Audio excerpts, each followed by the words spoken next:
Hello guys, welcome to GP academy. Guys, आपण आज optional अँथ्रोपॉलॉजीचा syllabus decode करत आहोत, जो एमपीएससी आणि यूपीएससी ला सारखाच आहे. एमपीएससी ऑप्शनल अँथ्रोपॉलॉजी हा सिलेबस बऱ्याच जीएस पेपरशी रिलेव्हंट आहे. जसं की जीएस वन मध्ये आहे, कल्चरचा बराचसा पार्ट आहे. सो जीएस वन मध्ये रिलेव्हंट आहे.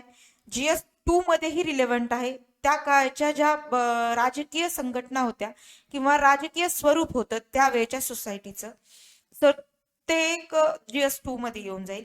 जीएस 3 मध्ये तत्कालीन व्यापार जो आहे त्याचा एक बऱ्यापैकी सिलेबस हा ऑप्शनल अँथ्रोपॉलॉजी मध्ये दिसून येतो.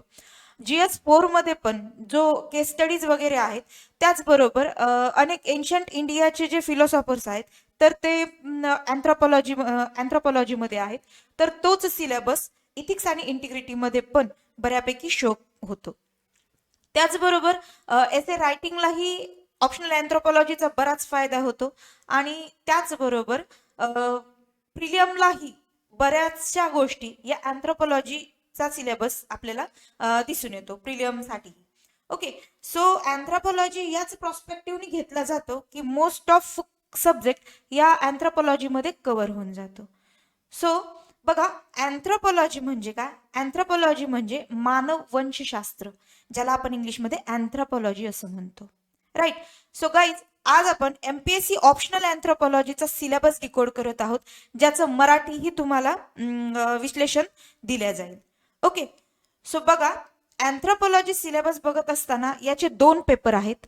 म्हणजे प्रत्येक ऑप्शनल पेपर म्हणजे प्रत्येक जो ऑप्शनल पेपर असतो तर त्याचे 2 पेपर असतात आणि ऑप्शनल पेपर हा 500 मार्कांसाठी असतो.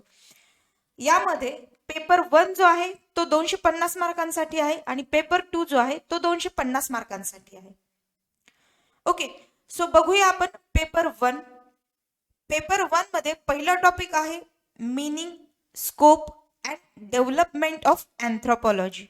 ओके, म्हणजे मानव वंशशास्त्राचा अर्थ, मानव वंशशास्त्राची व्याप्ती आणि त्याचा विकास. ओके, सो हा झाला पहिला टॉपिक. छोटासा टॉपिक आहे, जस्ट इंट्रोडक्शन असेल हे अँथ्रोपॉलॉजीचं. ओके, बट जरी इंट्रोडक्शन असेल तरी बऱ्यापैकी प्रश्न हा एक तरी प्रश्न या अँथ्रोपॉलॉजीच्या इंट्रोडक्शन वरती येतोच येतो. सो 10 मार्काचा हा टॉपिक आपण गृहीत धरून चालू. ओके, देन सेकंड टॉपिक आहे रिलेशनशिप विथ अदर डिसिप्लिन्स, म्हणजे मानव वंशशास्त्राचा इतर विषयांशी असणारा संबंध. ओके, मग बघा कोणत्या कोणत्या विषयाशी अँथ्रोपॉलॉजीचा संबंध आहे तो बघून घ्या. बघा, पहिला आहे सोशल सायन्स. सोशल सायन्स म्हणजे काय? सामाजिक विज्ञान. याच्यामध्ये प्रामुख्याने इतिहास, भूगोल, राज्यशास्त्र आणि अर्थशास्त्र हे 4ही विषय येतात. राईट.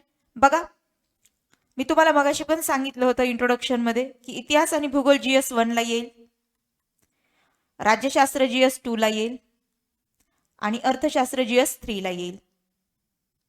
राईट. सो बघा, आपल्याला अँथ्रोपॉलॉजी हा सोशल सायन्स मध्येही याचा रिलेव्हन्स कसा आहे तो बघायचा आहे. त्यानंतर बिहेवियरल सायन्स म्हणजे वर्तणुकीचे विज्ञान. याच्यामध्ये आपण बघणार आहोत मानवाचे विचार, भावना आणि क्रिया यांचा समावेश. बघा, आली का नाही इथे इथिक्स आणि इंटिग्रिटी. राईट, म्हणजे जीएस 4 चा सिलेबस. असे बरेचसे टॉपिक आहेत ज्याच्यामध्ये जीएस 1, 2, 3 आणि 4 यांचा संबंध येणार आहे आणि ज्यांचा सेम सिलेबस असणार आहे. ओके, त्याचबरोबर बघा लाईफ सायन्स, यामध्ये आरोग्य, कृषी, औषधे आणि अन्न यांचा समावेश होतो. त्याचबरोबर अँथ्रोपॉलॉजीचा जो म्हणजे रिलेव्हन्स आहे तर तो मेडिकल सायन्सची पण आहे. यामध्ये रोगनिदान येणार आहे, त्याचबरोबर रोगांवरील उपचार, शस्त्रक्रिया आणि आजारापासून बचाव यांचा प्रामुख्याने समावेश होणार आहे. ओके, त्याचबरोबर अर्थ सायन्स, ज्याला आपण भूविज्ञान असं म्हणतो, यामध्ये हवामानशास्त्र, समुद्रशास्त्र, पृथ्वी यांचा समावेश होतो. म्हणजेच हा अगेन जीएस 1 शी रिलेव्हंट आहे. राईट. त्यानंतर ह्युमॅनिटी सब्जेक्ट आहेत, ज्यामध्ये मानववंशशास्त्र म्हणजे मानवशास्त्र, म्हणजे यामध्ये साहित्य विज्ञान येईल, तत्वज्ञान येईल, त्याचबरोबर कला येईल. म्हणजे ह्याच्यामध्ये जीएस 1 आणि GS4 चा समावेश होईल. राईट. सो बघा, हे होते relationship with other discipline of anthropology. हा मेन म्हणजे बऱ्यापैकी याच्यावरती प्रश्न विचारले जातात. मेन कोर्स म्हणू शकतो आपण अँथ्रोपॉलॉजीचा. त्याचबरोबर बघा, सगळ्यात महत्वाचा भाग अँथ्रोपॉलॉजी पेपर 1 चा हा आहे मेन ब्रांचेस ऑफ अँथ्रोपॉलॉजी. तिसरा टॉपिक आहे देअर स्कोप अँड रिलेव्हन्स. मानववंशशास्त्राच्या मुख्य शाखा आणि त्याची व्याप्ती व सहसंबंध. राईट. सो पहिल्यांदा बघणार आहेत आपण मेनली बरं का, अँथ्रोपॉलॉजी आहे या 4 घटकांमध्ये विभागला गेलेला आहे. ओके. कोणता कोणता? सोशिओ कल्चर अँथ्रोपॉलॉजी म्हणजे सामाजिक आणि सांस्कृतिक मानववंशशास्त्र. त्याचबरोबर बायोलॉजिकल अँथ्रोपॉलॉजी म्हणजे जीवशास्त्रीय मानववंशशास्त्र. तसंच आर्किओलॉजिकल अँथ्रोपॉलॉजी म्हणजे पुरातत्व मानववंशशास्त्र. आणि त्याचबरोबर लिंग्विस्टिक अँथ्रोपॉलॉजी म्हणजेच भाषिक मानववंशशास्त्र. ओके. सो हे चारही जे सब्जेक्ट आहेत ते आपल्याला खूप जास्त महत्वाचे आहेत. हे 4 महत्वाचे सब्जेक्ट आहेत आपल्या अँथ्रोपॉलॉजीचे. ओके. अँथ्रोपॉलॉजीच्या मुख्य 4 शाखा आहेत. राईट. सो हे 4ही शाखेचा आपल्याला व्यवस्थित अभ्यास करायचा आहे. राईट. त्यानंतरचा चौथा टॉपिक आहे, महत्वाचा टॉपिक आहे human evolution and emergence of man. Okay. हा महत्वाचा टॉपिक आहे. अप्रॉक्सिमेटली 20 मार्कांचे क्वेश्चन याच्यावरती येतात. ओके. मग ते 10 मार्काचे 2 येतील किंवा 20 मार्काचा एकच क्वेश्चन येऊन जाईल. गाईज, 3-4 दिवसापूर्वी मी एक सिरीज लॉन्च केली आहे ऍग्रिकल्चर ऑप्शनलची, ज्याच्यामध्ये आपण 2014 ते 2024 पर्यंतच्या प्रश्नपत्रिका सॉल्व्ह करून घेत आहोत. त्यामध्ये तुम्हाला समजून जाईल की प्रश्नांचं स्वरूप काय, उत्तराची दिशा काय असावी, उत्तराचा पॅटर्न काय असावा, त्यामध्ये उत्तराचा जो गाभा आहे तो काय असायला हवाय, आणि एका प्रश्नांमध्ये गुंतागुंतीचे किती प्रश्न इन्व्हॉल्व आहेत, तर त्याही गोष्टीचा आपल्याला सराव होऊन जाईल. सो अशा पद्धतीने आपण ती डिझाईन लॉन्च केली आहे. सो ज्यांचं ॲग्रिकल्चर आहे त्यांनी निश्चितच बघा. मात्र ॲग्रिकल्चर हा विषय GS2 आणि GS1 आणि GS3 या दोन्हीही GS पेपरला रिलेव्हंट असल्यामुळं तुम्हाला ॲग्रिकल्चरचाही नक्कीच फायदा होऊन जाईल. सो ॲटलिस्ट तुम्ही ना ॲग्रिकल्चरचे जे क्वेश्चन पेपर आहेत ते बघून घ्या. ओके. सो बघा, त्यानंतरचा पाचवा जो टॉपिक आहे तो आहे human evolution and emergence of man म्हणजे मानवी उत्क्रांती व मानवाचा उदय. ओके. या टॉपिक वरती जवळपास 20 मार्कांचे क्वेश्चन्स येतात. सो बघा, यामध्ये कोणते कोणते सब टॉपिक आहेत. फर्स्ट सब टॉपिक आहे तो biological and cultural factors in human evolution म्हणजे मानवी उत्क्रांतीतील जैविक आणि सांस्कृतिक घटक. ओके. त्यानंतर सेकंड टॉपिक आहे थिअरी ऑफ ऑर्गॅनिक इव्होल्युशन. मग आता ह्याच्यामध्ये बघा डार्विनियन, त्यानंतर डार्विनचा सिद्धांत येईल याच्यामध्ये उत्क्रांतीचा, त्याचबरोबर पोस्ट डार्विनियन येईल. राईट. म्हणजे याच्यामध्ये सेंद्रिय उत्क्रांतीचे सिद्धांत येतील, मग ते डार्विन पूर्वही असतील, डार्विनने मांडलेले उत्क्रांतीचे सिद्धांतही असतील आणि डार्विनोत्तर सिद्धांतही त्यामध्ये असतील.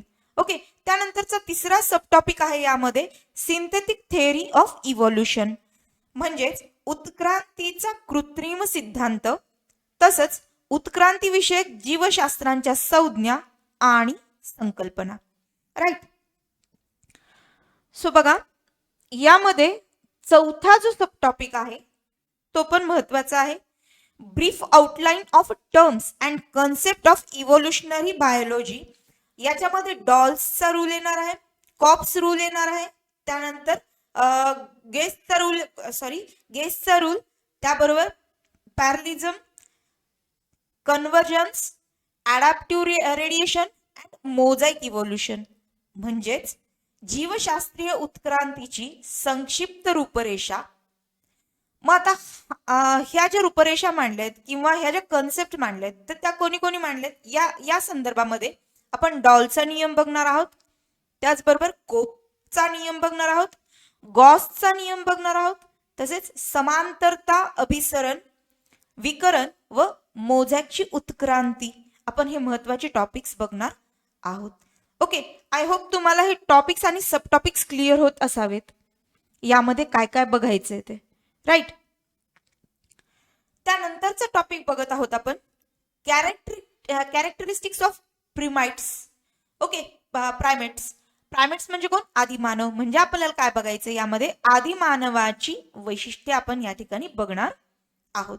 ओके, सो मग आदिमानवाची वैशिष्ट्ये या टॉपिकचे सब टॉपिक आपले काय काय असणार आहेत? So evolutionary trend and primate taxonomy. Primate taxonomy म्हणजे काय? उत्क्रांतीवादी कल आणि आदिमानवाचे वर्गीकरण आपण बघणार आहोत, राईट. त्यानंतरचा दुसरा टॉपिक असणार आहे प्रायमेट ॲडॅप्टेशन. म्हणजेच कोणते? Arboreal and terrestrial.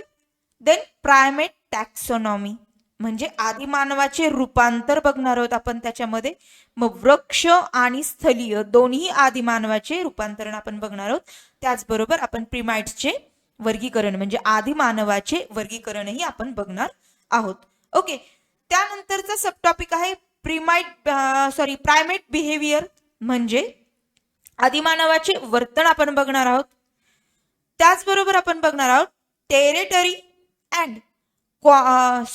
Tertiary and quaternary fossils primates. Okay, म्हणजे आदिमानवाचे तृतीयक, चतुर्थक या युगांमधले जीवाश्मावशेष, राईट.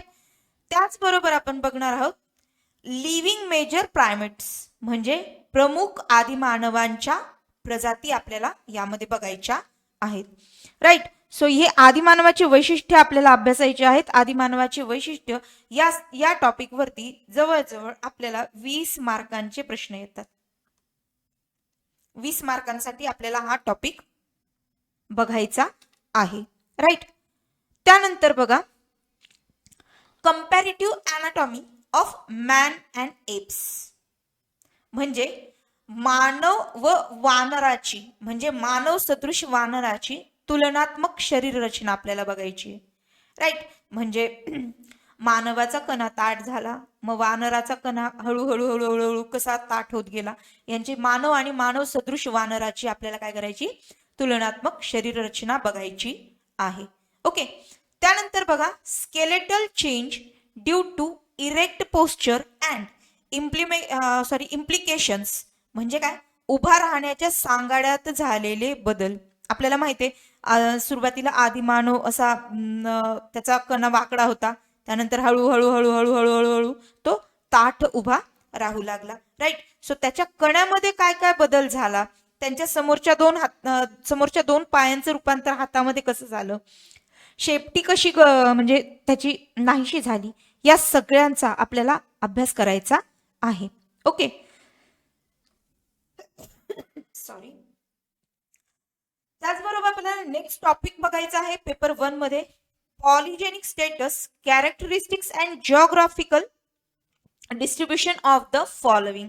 खालील घटकांचे वैशिष्ट्य व भौगोलिक वितरण आणि उत्क्रांतीवादी स्थिती आपल्याला बघायची आहे. याच्यामध्ये आपण बघणार आहेत Australopithecus, Homo erectus, Neanderthal man, Rhodesian man, Homo sapiens, Cro-Magnon man, कॉम्पकॅपल, अजून चान्सलेड मॅन, त्याचबरोबर ग्रॅमेल्डी मॅन.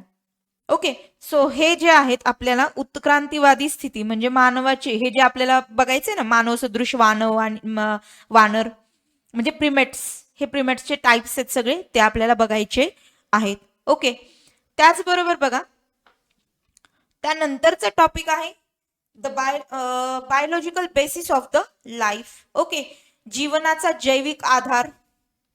याच्यामध्ये आपण बघणार आहेत प्री हिस्टोरिकल बॅकग्राऊंड म्हणजे प्रागैतिहासिक पार्श्वभूमी म्हणजे जो जैविक आधार आहे, जीवनाचा जो जैविक आधार आहे त्याची आपण प्रागैतिहासिक पार्श्वभूमी बघणार आहोत. त्याचबरोबर जीवनाचा आधार म्हणजे सगळ्यात महत्वाचं काय तर सेल असेल, त्याचबरोबर डीएनए स्ट्रक्चर आणि रिप्लिकेशन असेल, तसंच प्रोटीन सिंथेसिस असेल, जीन, म्युटेशन, क्रोमोझोम्स आणि सेल डिव्हिजन. हा जो बायोलॉजीचा भाग आहे आपल्याला हा सगळा या टॉपिक मध्ये बघायचा आहे. ओके, म्हणजे अगेन इथं प्रिलियमची तयारी होते तुमची. राईट. प्रिलियमला हे सगळं आहे आपल्याला. ओके गाईज, अजून एक अनाउन्समेंट अशी की आपला जो आता ऍप आहे, तर त्या ऍपवरती 29 सप्टेंबर 2025 पासून आपली नवीन बॅच स्टार्ट होत आहे. सो सगळ्यांनी ऍप डाउनलोड करा. फीज काही जास्त नाहीये, फीज आहे फक्त 2499 रुपये. ओके, सो यामध्ये यामध्ये पेपर 1 आणि पेपर 2 दोन्हीही 360 डिग्री आपण कव्हर केलेला आहे, ज्याचा फायदा नक्कीच तुम्हाला मेन्स साठी होऊन जाईल. त्याचबरोबर याच्या सोबतच म्हणजे याच 2499 मध्येच तुम्हाला GS 1, 2, 3 आणि 4 जे म्हणजे टॉपिक अँथ्रोपॉलॉजीचे कॉमन टॉपिक आहेत आणि जे GS 1, 2, 3 आणि 4 मध्ये आहेत, तर त्याही टॉपिक वरती त्या विषयांचे आपण क्वेश्चन सॉल्व्ह करून घेणार आहोत. सो हा फायदा नक्कीच तुम्हाला GS 1, 2, 3, 4 साठी तर होईलच होईल. त्याचबरोबर तुमचं हे जे टार्गेट आहे म्हणजे मोर दॅन तुम्हाला 300+ जाणं आहे मेन्स क्वालिफाय होण्यासाठी, कशाला, तुमच्या ऑप्शनल पेपरला. सो टार्गेट असेल याचं 300+. ओके, कशासाठी, ऑप्शनल पेपरसाठी, ऑप्शनल अँथ्रोपॉलॉजीसाठी 300+ जायचं असेल तर आपलं ऍप गोरे पाटील सायन्स अकॅडमी नावाचं ऍप आहे, तर ते नक्कीच तुम्ही डाउनलोड करा आणि कोर्स परचेस करा. यामध्ये तुम्हाला संपूर्ण सिलेबस तर 360 डिग्री कव्हर होईलच, त्याचबरोबर 2024 ते 2014 पर्यंतचे प्रश्नपत्रिका सोडवून घेतल्या जातील. तसंच प्रत्येक लेसन, प्रत्येक टॉपिक खालचे जे इम्पॉर्टंट क्वेश्चन आहेत जे प्रिव्हियस इयरला आलेले आहेत, तर तेही सॉल्व्ह करून दिल्या जातील. राईट. सो या दृष्टिकोनातून 300+ जायचं असेल तर आपला कोर्स हा नक्कीच परचेज करा. हा जो कोर्स आहे तो टोटल इंग्लिश मीडियम मध्ये असेलच, परंतु त्याचं मराठी डिस्क्रिप्शन पण तुम्हाला भेटून जाईल, जेणेकरून तो विषय तुम्हाला समजण्यास खूप जास्त सोपा जाईल. राईट. हा विषय म्हणजे संपूर्णरित्या तुम्हाला व्यवस्थित समजून देण्याचा व्यवस्थित प्रयत्न केला आहे. तर याचा फायदा तुम्हाला नक्कीच होईल. सो सगळ्यांनी ऍप डाउनलोड करा. ओके, त्याचबरोबर हा व्हिडिओ जर आवडत असेल तर लाईक, शेअर आणि सबस्क्राईब पण करा. ओके, सो बघूया जास्त वेळ न घालवता नेक्स्ट टॉपिक आपला GS 1 चा क्रोनॉलॉजी. ओके, क्रोनॉलॉजी म्हणजे काय, कालगणना. यामध्ये आपण बघणार आहोत relative and absolute dating methods. Okay, म्हणजेच सापेक्ष आणि परिपूर्ण डेटिंग आपण याच्यामध्ये बघणार आहोत. यामध्ये विविध डेटिंगचे प्रकार बघणार आहोत आपण, म्हणजे C40 डेटिंग वगैरे, C14 वगैरे असे डेटिंगचे प्रकार, डेटिंग कोणत्या पद्धतीने केली जाते, त्याचबरोबर डेटिंगचा संपूर्ण अभ्यास यामध्ये आपण करणार आहोत. ओके, त्यानंतर बघा कल्चरल इव्होल्युशन, म्हणजे नंतरचा टॉपिक आहे cultural evolution, broad outline of prehistoric culture. म्हणजे काय, सांस्कृतिक उत्क्रांती तसेच प्रागैतिहासिक संस्कृतीची व्यापक रूपरेषा आपल्याला बघायची आहे. म्हणजे तत्कालीन संस्कृती कशी कशी उत्क्रांत होत गेली. राईट. ते आपण बघणार आहोत. यामध्ये बघा कोणत्या कोणत्या काळातल्या आपल्याला उत्क्रांती बघायच्या आहेत. सगळ्यात महत्वाचं आहे पॅलिओलिथिक, ज्याला आपण अश्मयुग असं म्हणतो. अश्मयुगीन म्हणजे त्यावेळेला दगडाची ओबडधोबड हत्यारं बनवल्या जात होती, याचा डिटेल अभ्यास आपण करणार आहोत. त्याचबरोबर मेझोलिथिक म्हणजे मध्य पाषाण युग, यामध्ये दगडाची सुबक व आकाराने लहान हत्यारे व अवजारे बनवण्यात आली होती. ओके, त्याला आपण मेझोलिथिक युग किंवा मध्य पाषाण युग असं म्हणतो.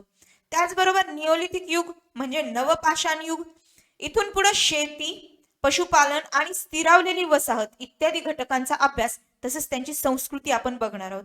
राईट. त्याचबरोबर पण चाल्कोलिथिक म्हणजे ताम्रपाषाण युगीन संस्कृती आपल्याला बघायची आहे. यामध्ये तांब्याचा उपयोग हत्यारे बनवण्यासाठी, भांडे बनवण्यासाठी, तसेच त्या काळातल्या वस्त्या कशा मोठ्या झाल्या आणि त्या काळामध्ये अहर, जॉर्वे, माळवा या संस्कृती कशा उदयाला आल्या, तसेच त्यांचा तुलनात्मक अभ्यास आपल्याला या ठिकाणी करायचा आहे. ऍप वरती हे सगळं खूप डिटेल दिलेलं आहे. आणि हा जो टॉपिक आहे ना, हा आपल्याला कल्चरमध्ये येतो GS 1 ला. कल्चरमध्ये येतो GS 1 ला. राईट. सो खूप महत्वाचा टॉपिक आहे. म्हणजे GS 1 चे तो 20 मार्क आणि ह्याचे कमीत कमी 30 मार्क, असा 50 मार्काचा हा टॉपिक आहे आपल्याला. ओके, सो 50 मार्कासाठी याची तयारी आहे. राईट. त्यानंतरचा बघा सब टॉपिक कॉपर ब्रॉन्झ एज म्हणजे मिश्र धातू युग. यामध्ये कठीण धातूंची निर्मिती झाली आणि सर्वप्रथम पश्चिम युरेशिया मध्ये मिश्र धातू युगाची सुरुवात झाली. हे पण आपण बघणार आहोत. एक गोष्ट लक्षात घ्या, कॉपर ब्रॉन्झ एजचा जो हे आहे ना, काय म्हणता, उल्लेख आहे ना, आपल्या ऋग्वेदामध्ये आढळतो. हा, सो आपल्याला त्यावेळेला बघायला लागेल. सो आयर्न एजचा पण उल्लेख आपल्या ऋग्वेदामध्ये आढळतो. सो आपल्याला भारताच्या प्रॉस्पेक्टिव्हनी सुद्धा हे बघायचं आहे. आयर्न एज म्हणजे काय? लोहयुग. यामध्ये लोखंडी अवजारे बनवण्यात आली, म्हणजे शेतीसाठी लागणारी, तसेच लोखंडी हत्यारे बनवण्यात आली, तसेच शस्त्र तंत्रज्ञानाचा आणि तंत्रज्ञानाचा पाया इथे रचला गेला आणि याचाच आपल्याला अभ्यास करायचा आहे. ओके, आय होप तुम्हाला हा टॉपिक क्लिअर झाला असेल. ओके, म्हणजे आपल्याला या टॉपिकमध्ये काय काय बघायचंय हे तुम्हाला क्लिअर झालं असेल. ओके, सो नेक्स्ट टॉपिक बघा. ह्याचा पेपर 1 आहे ना, तो बराच लेंदी पेपर या, पण पेपर 1 आपला एकदा पेपर 1 ची तयारी झाली ना, तर इथं मग जिंकला तुम्ही असं होईल. ओके, सो बघा, द नेक्स्ट टॉपिक आहे the nature of a culture म्हणजे संस्कृतीचे स्वरूप. राईट, याच्यामध्ये आपण बघणार आहे the concept and characteristics of culture and civilisation. 2024 ला याच्यावरती प्रश्न आलेला आहे, ऍज इट इज प्रश्न आलेला आहे. कल्चरची कॅरेक्टरिस्टिक्स सांगा म्हणून. राईट, सॉरी, म्हणजेच काय, संस्कृती सभ्यता यांची संकल्पना व वैशिष्ट्ये, म्हणजे संस्कृतीची वैशिष्ट्ये आणि सभ्यतेची वैशिष्ट्ये आपल्याला इथे लिहायची आहेत. ओके, त्यानंतर एथनोसेंट्रिझम व्हर्सेस कल्चरल रिलेटिव्हिझम म्हणजे वंशिक केंद्रीकरण विरुद्ध सांस्कृतिक सापेक्षवाद आपल्याला बघायचा आहे. हे बघा, हा सिलेबस आहे ना, हा सिलेबस ऍज इट इज तुमच्या इथिक्सला आहे. हा, एथिक्सला आहे. सो इथं एथिक्सचे 10 मार्क किंवा 20 मार्क पकडू शकता आणि याचे 10 मार्क पकडू शकता. असा 30 मार्कांसाठी हा सिलेबस म्हणजे हा जो टॉपिक आहे तो आपल्याला प्रिपेअर करायचा आहे. ओके, त्यानंतर बघा, नंतरचा टॉपिक आहे the nature of a society. Okay, म्हणजे समाजाचे स्वरूप बघायचे आपल्याला, तत्कालीन समाजाचं स्वरूप. सो याच्यामध्ये आपण बघणार आहेत कन्सेप्ट ऑफ सोसायटी आणि कल्चर, सोशल इन्स्टिट्यूशन्स बघणार आहेत आपण, आणि सोशल ग्रुप अँड सोशल स्ट्रॅटिफिकेशन आपल्याला बघायचंय. हे दोन्हीही घटक जे आहेत GS 2 ला आहेत. हा, ऍज इट इज.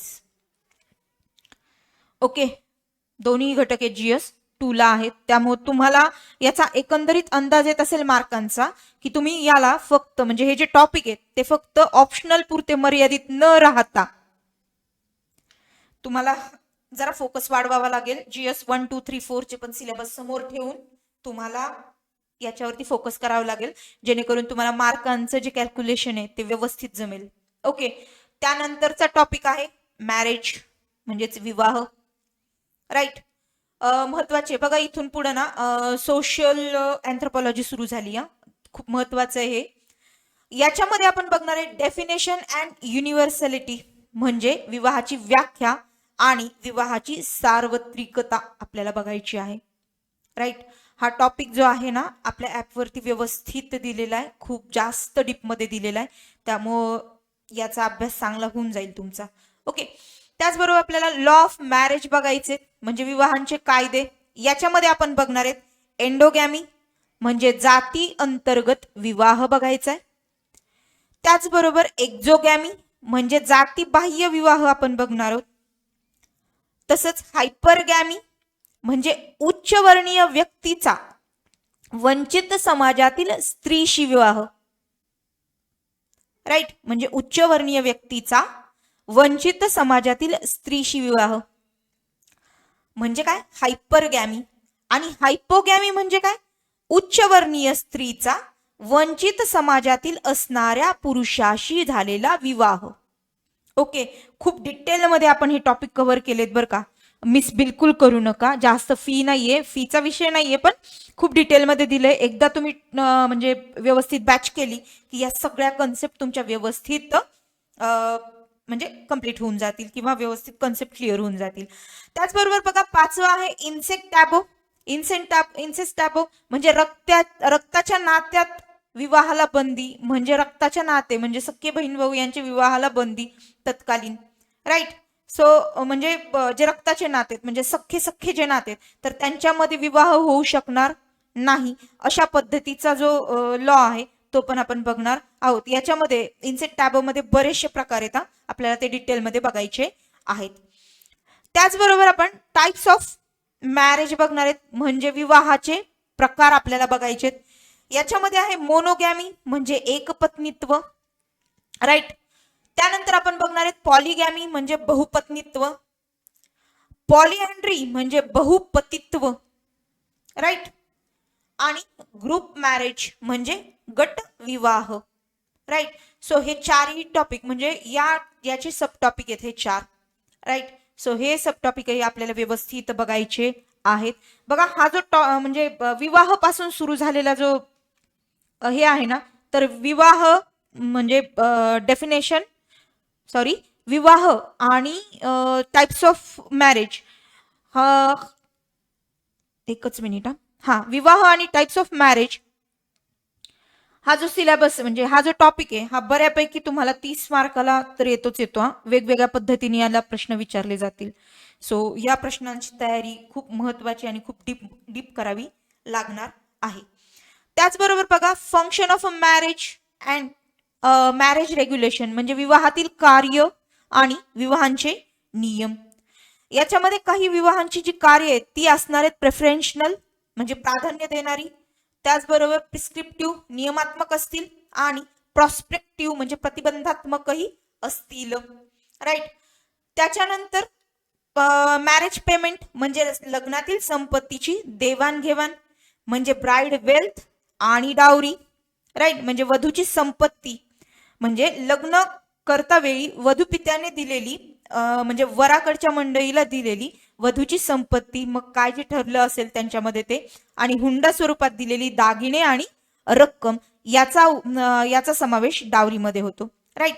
हुंड्यामध्ये कशाचा समावेश होतो? रक्कम आणि दागिने, आणि वधू संपत्ती it is a bride wealth, right. So हे बघितलं आपण विवाह संबंधातील कायदे बघितले, विवाह संबंधातील नियम बघितले आणि विवाहांचे काही प्रकार आपण म्हणजे फक्त नोट डाऊन केले, राईट. त्यानंतर महत्वाचा टॉपिक आहे फॅमिली. त्यानंतर महत्वाचा टॉपिक काय आहे? फॅमिली म्हणजे कुटुंब व्यवस्था. Definition and universality of the family म्हणजे कुटुंबाची व्याख्या आणि कुटुंबाची सार्वत्रिकता आपल्याला बघायची आहे. त्याचबरोबर सेकंड सब टॉपिक आहे फॅमिली हाऊसहोल्ड डोमेस्टिक ग्रुप्स म्हणजे कुटुंब म्हणजे घरगुती कुटुंब आणि घरगुती कुटुंबातील गट आपल्याला बघायचे आहेत. त्याचबरोबर फंक्शन्स ऑफ अ फॅमिली म्हणजे कुटुंबाची काय कार्य आहेत ती बघायची आहेत. त्याचबरोबर आपल्याला types of family from the perspective of a structure, blood relation, marriage, residence and succession म्हणजेच कुटुंबाचे प्रकार, कुटुंबाची रचना, कुटुंबातील नाते, विवाह, निवासस्थान, वारसा हक्क या दृष्टिकोनातून आपल्याला कुटुंब बघायचंय. ओके. त्याचबरोबर पाचवा सब टॉपिक आहे impact of urbanisation, industrialisation and feminist movement on the family, right. म्हणजे कुटुंबावर झालेला शहरीकरण, औद्योगिकीकरण आणि स्त्रीवादी चळवळीचा परिणाम. ओके. हे पण आपल्याला बघणं खूप महत्वाचं आहे. सो आय होप तुम्हाला कुटुंबामध्ये आपल्याला काय काय बघायचंय हे क्लिअर झालं असावं. त्यानंतर किनशिप आपण बघतोय. किनशिप म्हणजे काय? नातेवाईक. ओके. कारण आपण संस्कृती बघतोय, तत्कालीन संस्कृती बघतोय आपण, त्यामध्ये आपल्याला किनशिप हाही महत्वाचा, कारण जिथे विवाह झाला तिथे किनशिप हे म्हणजे उदयाला येणारच. सो आपण त्या पर्स्पेक्टिव्हने आपण बघतोय. मग बघा ह्याच्यामध्ये येईल कॉन्सॅग्निटी अँड ॲफिनिटी म्हणजे नातेवाईकांची जवळीकता व आत्मीयता. ओके. तत्कालीन होती, आज आहे की नाही माहिती नाही, राईट. त्यानंतर बघा principle of type and descent, त्याच्यामध्ये आपण युनिलिनियल, डबल, बायलॅटरल आणि ॲम्बिनियल बघणार आहोत. म्हणजे वंशावळीचे तत्व आणि वंशावळीचे प्रकार. मग वंशावळीचे कोणते कोणते प्रकार आपल्याला बघायचे? एकरेषीय वंशावळ, दुहेरी आणि द्विपक्षीय वंशावळ हे वंशावळीचे प्रकार आपण बघणार आहोत, राईट. त्यानंतरचा चौथा सब टॉपिक आहे forms of descent groups, that is lineage, clan, phratry, then moiety and kindred. म्हणजे काय, वंश गटांचे प्रकार. याच्यामध्ये आपण बघणार आहेत वंश, कुळ, भाऊबंध किंवा भावकी ज्याला म्हणतो, त्याचबरोबर तुकडा, म्हणजे बऱ्याच ठिकाणी त्याला बेट किंवा तुकडा असं म्हणतात, आणि त्याचबरोबर नातलग. हे वंशावळीचे आपल्याला वंशगटांचे प्रकार आपल्याला बघायचे आहेत. त्याचबरोबर किंचित टर्मिनॉलॉजी बघणार आहोत, ती डिस्क्रिप्टिव्ह पण बघणार आहोत आणि क्लासिफिकेटरी ही बघणार आहोत. म्हणजे बघा, नातेसंबंधांची परिभाषा, त्याचबरोबर म्हणजे ती कशी बघणार आहोत आपण, वर्णनात्मक पण बघणार आहोत आणि वर्गीकृत म्हणजे क्लासिफिकेटरी ही बघणार आहोत. त्यानंतरचा लास्ट सब टॉपिक आहे डिसेंट फिलिएशन, त्यानंतर कॉम्प्लिमेंटरी फिलिएशन, डिसेंट अँड अलायन्स म्हणजे वंशावळ, पूरक वंशावळ आणि वंशावळीची युती. हे आपल्याला प्रकार नातेवाईकांमध्ये बघायचा आहे. राईट. हा पण टॉपिक जो आहे तो तुम्हाला 20 मार्कांसाठी प्रिपेअर करायचा आहे, जो आपल्या ॲपमध्ये खूप व्यवस्थित आणि डिटेल दिलेला आहे. राईट. त्यानंतर बघा इकॉनॉमिक ऑर्गनायझेशन. त्यानंतरचा महत्वाचा टॉपिक आहे economic organisation. Obviously GS3. Right. GS3 ला हा रिलेव्हंट आहे. बरेचसे असे म्हणजे सब टॉपिक आहेत जे GS3 ला ॲज इट इज तुम्हाला दिसून येतील. राईट. सो बघा, meaning, scope and relevance of economic anthropology म्हणजे आर्थिक मानव वंशशास्त्राचा अर्थ, त्याची व्याप्ती आणि प्रासंगिकता आपण बघणार आहोत. त्याचबरोबर फॉर्मॅलिस्ट अँड सबस्टॅन्टिव्ह डिबेट म्हणजे औपचारिक व सार्वसारवादी वादविवाद आपल्याला बघायचा आहे. त्यानंतर principle governing production, distribution and exchange, that is reciprocity, redistribution and marketing community म्हणजे समुदायाचे उत्पादन, वितरण व देवाणघेवाण. म्हणजे यामध्ये काय येईल, परस्पर देवाणघेवाण येईल, पुनर्वितरण येईल आणि बाजारपेठ इत्यादी नियंत्रित करणारे घटक आपल्याला बघायचे आहेत. म्हणजे हे नियंत्रित कोण करतं, तर आर्थिक संघटना करतात. ओके. आर्थिक संघटनेचं काय कार्य आहे, हे वरील सर्व घटक नियंत्रित करणे. त्याचबरोबर subsisting on the hunting, gathering, fishing, pastoralism, horticulture and agriculture म्हणजे काय, त्यावेळेला शिकार गोळा करणे, मासेमारी, पशुपालन, फलोत्पादन व शेती यावर उदरनिर्वाह. ओके.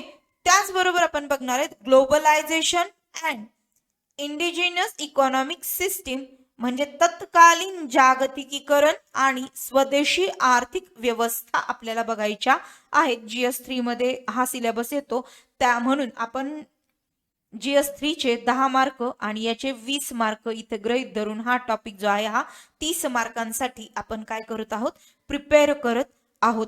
टॉपिकचं जे वेटेज आहे त्या वेटेजनुसार आपल्याला टॉपिक काय करायचे ठरवायचे आहेत. म्हणजे पेपर 1 साठी तर हे महत्वाचे आहेतच, पण GS 1, 2, 3, 4 साठी पण हे काय महत्वाचे टॉपिक्स आहेत. त्यानंतर आपण बघणार आहोत political organisation and social control. Right. GS2 again, GS2 ला रिलेव्हंट आहे. म्हणजे तत्कालीन राजकीय संघटना बघणार आहोत आणि सामाजिक नियंत्रण बघणार आहोत. बघा मग त्यावेळेला काय काय होतं, त्यावेळेला होतं बँड, ट्राईब्स, चिफडम, किंगडम, स्टेट्स. म्हणजे त्यावेळी काफिला, टोळी, सरदार, राष्ट्र आणि राज्य यांचा आपण तत्कालीन राजकीय संघटनांचा अभ्यास करणार आहोत. ओके. त्याच्यानंतरचा सेकंड सब टॉपिक आहे concept of power, authority and legitimacy म्हणजे अधिकार, शक्ती आणि वैधतेच्या संकल्पना आपल्याला बघायच्या आहेत. राईट. त्याचबरोबर आपण बघतोय social culture, law and justice in simple societies म्हणजे सामान्य जनतेतील सामाजिक नियंत्रण आणि कायदा आणि न्याय, कायदा सुव्यवस्था आणि न्याय आपण बघणार आहोत. राईट, तत्कालीन बघायचंय. मग GS2 लाही ह्या गोष्टी काय येणार आहेत, म्हणजे कल्चर GS1 ला येईल बरं का. ही गोष्ट कल्चरमध्ये GS1 ला येईल, GS1 ला येईल एन्शंट इंडियामध्ये. ओके, एन्शंट इंडियामध्ये GS1 ला येईल, GS2 ला येईल आणि ऑप्शनल अँथ्रोपॉलॉजीला पण येईल, ऑप्शनल अँथ्रोपॉलॉजीला पण येईल. सो अशा पद्धतीने आपण हा 30 ते 40 मार्कांसाठी हा टॉपिक आपण काय करत आहोत, इन्क्लुडिंग GS1 and 2 आपण तयारी करत आहोत याची. ओके, रिलिजन धर्म कल्चरमध्ये याचाही उल्लेख आहे GS1 मध्ये. राईट, सो रिलिजन आणि धर्म GS1च्या दृष्टिकोनातून पण महत्वाचा आहे आणि ऑप्शनलच्या दृष्टिकोनातूनही महत्वाचा आहे. सो बघा याच्यामध्ये anthropological approach to study of religion, evolutionary, psychologically and functionally, म्हणजे धर्माच्या अभ्यासासाठी मानवशास्त्रीय दृष्टिकोन तसेच उत्क्रांतीवादी सामाजिक आणि कार्यात्मक दृष्टिकोन आपल्याला बघायचा आहे, म्हणजे धर्माच्या बाबतीतला. राईट, त्याचबरोबर सेकंड जो सब टॉपिक आहे तो मोनोथिझम अँड पॉलिथिझम, स्कॅट अँड प्रोफेन्स आपण बघणार आहोत. याच्यामध्ये एकेश्वरवाद, अनेकेश्वरवाद, पवित्र आणि अपवित्र अशा संकल्पना आपल्याला बघायच्या आहेत. राईट, त्यानंतर बघा मिथ आणि रिच्युअल्स, म्हणजे दंतकथा, मिथ है ना, रचलेल्या कथा, काल्पनिक कथा, त्याला आपण दंतकथा म्हणतो किंवा मिथ म्हणतो. त्याचबरोबर विधी म्हणजे रिच्युअल्स आपल्याला बघायचे आहेत, परंपरा बघायच्या आहेत. राईट, त्याचबरोबर नेक्स्ट सब टॉपिक आहे याचा forms of religion in tribal and peasant society, that is animism, animatism, fetishism, त्यानंतर नॅचरिझम अँड टोटेमिझम, म्हणजेच काय, आदिवासी आणि शेतकरी समाजातील, बघा आदिवासी आणि शेतकरी समाजातील धर्माचे प्रकार. त्यामध्ये आपण बघणार आहोत सजीवता, आत्मावाद, निसर्गातील घटनांमध्ये अदृश्य शक्ती असल्याचा समज तत्कालीन, त्याबरोबर वस्तुविषयक आकर्षण, निसर्गवाद आणि टोटेमिझम म्हणजे काय, कुलचिन्हवाद. राईट, आपल्याला याच्यामध्ये बघायचं आहे. त्याचबरोबर आपण religion, magic, science and science distinguished, म्हणजे धर्म, जादूटोना व विज्ञान यांच्यातील फरक आपण बघणार आहोत. ओके, त्याचबरोबर आपण बघणार आहोत मॅजिको रिलिजियस फंक्शनरीज, याच्यामध्ये आपण बघत आहोत priest, medicine man, sorcerer and witch, म्हणजे जादूटोना व धार्मिक कार्य करते, है ना, जे धूप दीपारे वगैरे देतात, ओम क्लाम क्लीम क्लोम असलं काहीतरी सांगतात, है ना. सो हे वाले ते लोक म्हणजे जादूटोना, धार्मिक कार्य करते, म्हणजे याच्यामध्ये पुजारी येतील, वैद्य येतील, वैदू बाबा, त्याचबरोबर जादूगर असतील आणि चेटकीन असतील. याबद्दल आपण काय करणार आहोत, सविस्तर अभ्यास करणार आहोत. राईट, सो ऑप्शनलच्या दृष्टिकोनातून हाही टॉपिक तेवढाच महत्वाचा आहे, 20 मार्क इथं धरून चला. ओके, त्यानंतर आपण नेक्स्ट टॉपिक बघणार आहोत. सिलेबस थोडा लेंदी आहे बट हा करणं खूप जास्त आवश्यक आहे. ओके, सो बघा अँथ्रोपॉलॉजिकल थेअरीज म्हणजे मानववंशशास्त्रांचे जे सिद्धांत आहेत ते आपल्याला बघायचे आहेत. यामध्ये आपण बघणार आहेत हिस्टोरिकल पर्टिक्युलरिझम, बोसचा सिद्धांत आहे हा, बोआसचा. राईट, म्हणजे ऐतिहासिक विशिष्टवाद आपल्याला बघायचा आहे. त्याचबरोबर आपण डिफ्युजन बघणार आहोत, जो भिन्नता म्हणजे भिन्नतावाद कुणाकुणाचा बघणार आहोत, तो ब्रिटिश, जर्मन आणि अमेरिकन. मानववंशशास्त्राच्या दृष्टिकोनातून बघतोय आपण ब्रिटिश, जर्मन आणि अमेरिकन. ओके, यांच्यातला भिन्नतावाद आपण बघत आहोत अँथ्रोपॉलॉजिकल पर्स्पेक्टिव्हने. राईट, त्यानंतर फंक्शनलिझम हा मेलिनोवस्कीचा सिद्धांत आहे, म्हणजे कार्यात्मकता हा मेलिनोवस्कीचा सिद्धांत आहे. हे सगळेच्या सगळे अँथ्रोपॉलॉजिस्ट येतात, हे खूप जास्त महत्वाचे आहेत, यांच्या केस स्टडीज खूप जास्त महत्वाच्या आहेत. सो केस स्टडीजचाही आपण ॲपवरती खूप चांगला म्हणजे प्रॅक्टिस करून घेतलेली आहे. कोणीही मिस करू नका, केस स्टडीज कोणीही मिस करू नका. राईट, त्यानंतर बघा नेक्स्ट सब टॉपिक आहे याचा स्ट्रक्चरल अँड फंक्शनलिझम. हा रेडक्लिफ ब्राऊनचा सिद्धांत आहे. ओके, संरचनात्मक कार्यप्रणाली हा रेडक्लिफ ब्राऊनचा सिद्धांत आहे. ओके, त्यानंतर स्ट्रक्चरलिझम हा लेवी स्ट्रॉस इलिचचा सिद्धांत आहे. राईट, हे पण एक खूप महत्वाचे अँथ्रोपॉलॉजिस्ट आहेत. सो संरचनावाद हा लेवी स्ट्रॉसचा सिद्धांत आहे आणि इलिच या दोघांचा सिद्धांत आहे. ओके, त्याचबरोबर कल्चर अँड पर्सनॅलिटी. आता बघा संस्कृती आणि व्यक्तिमत्वे यांचाही खूप मोठा स्टडी आहे. मग याच्यामध्ये आपण बघणार आहेत बेनेडिक्ट, मीड, लिंटन, कार्डिनर आणि कोराडो बॉईस. ओके, यांचा समावेश या पर्सनॅलिटीमध्ये असणार आहे. त्याचबरोबर निओ इव्होल्युशन IMPA यामध्ये आपण बघणार आहेत जुलियन स्टेवर्ट, व्हीजी चाइल्ड, त्याचबरोबर Leslie White, Marshall Sahlins and Elman Service यांचे सिद्धांत आपण बघणार आहोत निओ इव्होल्युशन मध्ये. ओके, म्हणजे नव उत्क्रांतीवादाचे जे सिद्धांत मांडलेत ते या शास्त्रज्ञांनी मांडले आहेत, जे आपण डिटेलमध्ये बघणार आहोत. त्याचबरोबर कल्चरल मटेरियलिझम म्हणजे सांस्कृतिक भौतिकवाद हा हॅरिसने मांडलेला सिद्धांत आहे. ओके, त्याचबरोबर आपण बघणार आहोत सिम्बॉलिक इंटरप्रिटेटिव्ह थेअरीज म्हणजे प्रतिकात्मक आणि व्याख्यात्मक सिद्धांत. मग हे कुणी कुणी मांडलेत? टर्नर, स्नायडर आणि ग्रिट्स या 3 शास्त्रज्ञांनी मांडलेले हे सिद्धांत आहेत. त्याचबरोबर कॉग्निटिव्ह थिअरीज ह्या टेलर आणि कॉकलिन यांनी मांडलेल्या आहेत. ओके, त्यानंतर पोस्ट मॉडर्निझम इन अँथ्रोपॉलॉजी म्हणजे मानववंशशास्त्रातील उत्तर आधुनिकतावाद.